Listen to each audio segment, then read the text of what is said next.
जरा सुरू.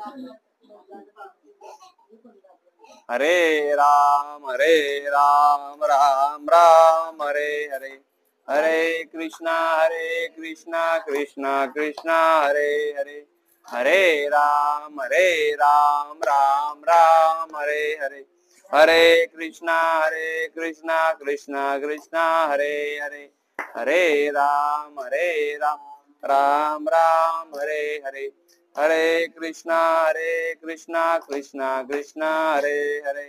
आदिशक्ती मुक्ताबाई की जय. हो बस बसा बसा तिथे बसा मावशी समोर.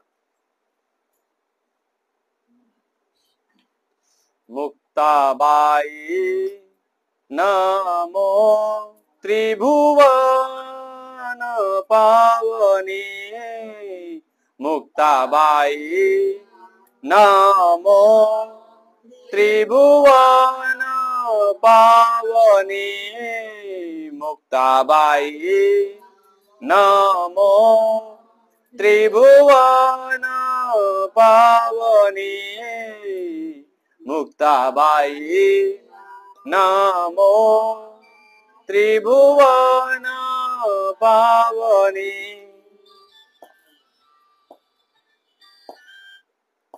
काल ज्या ठिकाणी आपण बघितलं नामदेव महाराज ज्ञानेश्वरांच्या भेटीविषयी हट्ट धरून फार शोक करू लागले होते. बघा आपण मागचा काळ आपण बघा एकदा माणूस गेल्यानंतर त्याच्या फक्त आठवणी निघतात. काय निघतात? आठवणी. आणि आपण त्या आठवणीमध्येच वल्ले चिंब होतो. आणि तसं त्या ठिकाणी संत ज्ञानेश्वर महाराज गेल्यानंतर नामदेव महाराज सांगता येते की मला त्यांना भेटायचं होतं आणि मला त्या भेटीविषयी मला त्या ठिकाणी शोक व्यक्त होतोय की ज्ञानेश्वर महाराजांच्या सोबत मला कमी दिवस मिळाले.